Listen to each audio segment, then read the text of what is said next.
안녕하세요. 필리핀에서 살아가는 기쁨 필살기 채널의 최선생입니다. 이번에 제가 속한 다이빙팀과 함께 오키나와에서 갈 수 있는 요나구니로 스쿠버 다이빙 여행을 다녀왔습니다.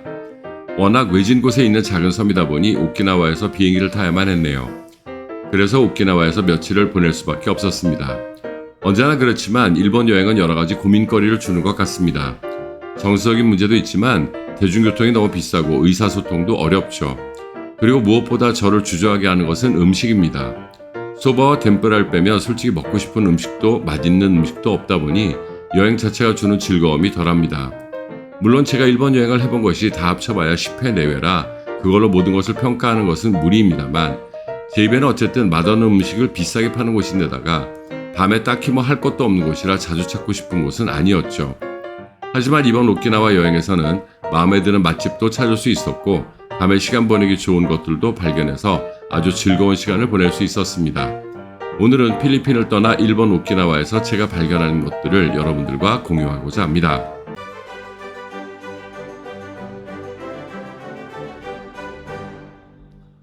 원래 저는 외국에 놀러 가면 그 나라 음식을 맛보려고 노력합니다. 하지만 일본 음식은 워낙 음식들이 맛이 없어서 소바나 먹든가 라면을 먹어도 중화풍에 이질한 라면을 먹었었죠. 그런데 이번 오키나와 여행에서는 두 곳의 한국 식당을 발견해서 즐거운 시간을 보냈네요. 먼저 소주 한잔 공이구입니다. 이곳은 찾기도 쉽습니다. 오키나와의 중심가인 국제거리에 있습니다. 2층에 있는 이 한국 식당인데 외부 장식부터가 사람의 발길을 끄네요. 내부에 들어가니 한국 소주병들이 인테리어 소품으로 활용되고 있었습니다. 사장님께 여쭈어보니 이 모든 소주병을 구해서 일일이 세척하고 말려 사용했다고 하시네요. 사장님이 한국분이시라서 그런지 고기를 내오는 기본이 한국식입니다.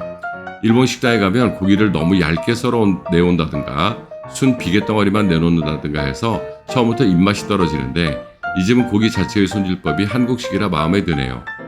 고기 자체도 질 좋은 것들이라 젓가락이 멈출 수가 없었습니다. 그리고 이 집만의 특식이 있는데 바로 닭 목살과 우설입니다. 질 좋은 닭과 소의 특수 부위들이라 고기 자체의 담백하면서도 고소한 맛이 일품이었습니다. 닭 목살은 특히나 소금구이가 맛있었는데 한국의 한남동 세미계에서 먹는 듯한 착각이 들 정도로 좋았습니다.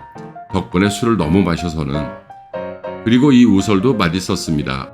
오키나와 지역에서는 이렇게 레몬즙을 내서 이걸 발라 구워 먹는다고 하는데 레몬이 상큼한 향이 덧붙여주니 더욱 맛있었습니다.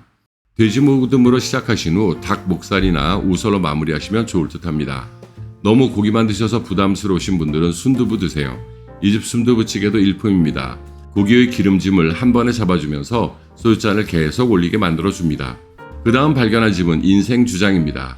이 주변이 전부 술집이나 음식점들이었는데 이 집이 들어선 후 여기에만 손님이 몰려서 다 문을 닫았다고 하네요.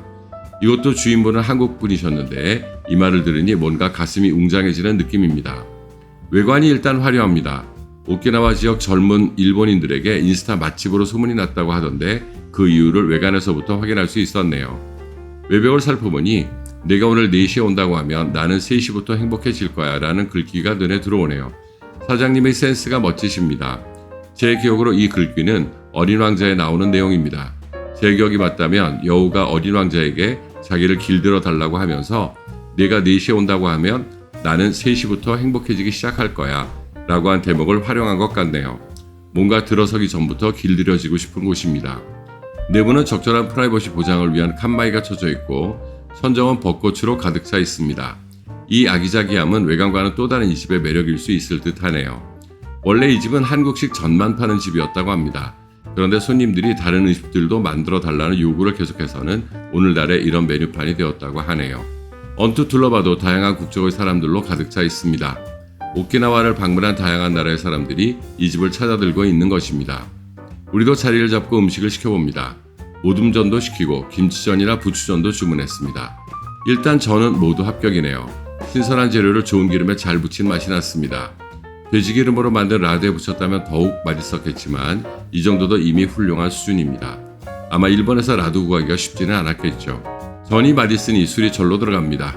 뭔가 속을 풀어줄 국물이 필요했는데 육개장을 시켜보라고 추천하시네요.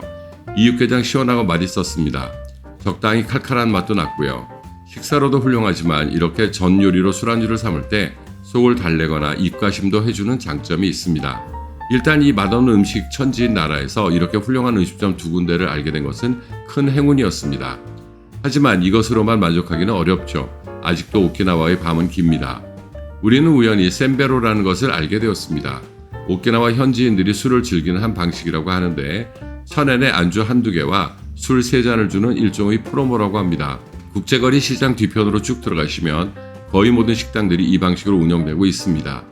이른 시간임에도 많은 분들이 이미 센베로를 즐기고 계시네요. 우리는 이미 저녁을 과하게 한 터라 배도 부르고 해서 초밥을 전문으로 하는 식당에 들어갔습니다. 이 메뉴에서 각자 2개의 초밥을 고를 수 있습니다. 그리고 아래 적힌 금액을 내면 추가로 주문도 가능합니다. 우리는 각자 2개의 초밥을 고르고 술도 주문했습니다. 저는 오키나와 특산의 고구마로 만든 소주를 시켰습니다. 일본스럽게 바닥에 깔아줄 줄 알았더니 이렇게 잔에 가득 담아 내오네요. 우리는 각자가 고른 술을 신중하게 음미해 봅니다. 그리고 서로 바꾸어 마셔보기도 합니다. 아직 2잔의 술을 더 시킬 수 있으니까요. 요즘 환율로 계산하면 한국 돈 9,000원에 초밥 안주에 소주 석 잔을 마실 수 있으니 가성비는 최고라고 할 수 있겠네요. 그렇게 우리는 한 집을 더 들러 총 6잔의 술을 마시고 호텔로 돌아갔습니다. 다음 날에는 유명하다는 포장마차촌을 가보려다가 현지인의 소개로 다른 곳을 찾아보았습니다. 앞에서 소개한 소주 한잔 029 옆 건물 1층입니다. 오후가 되어 내부로 들어가 보니 작은 규모의 식당들이 몰려 있었습니다. 다양한 식사도 팔고 술안주도 파는 곳으로 변모되어 있었습니다. 우리는 닭꼬치 전문점으로 보이는 곳에 들어가 모둠을 시켜 소주 한잔 더했네요. 가격도 비싸지 않고 솜씨온 주인장이 구워주는 질 좋은 닭꼬치가 인상적이었습니다. 가끔 바가지로 머리가 아픈 포장마차촌보다 훨씬 나은 선택인 듯 합니다. 이 건물 1층에는 다양한 이자카야들이 있으니 저녁에 출출하실 때 한번 들러서 가볍게 한잔 하시면 좋을 듯 합니다.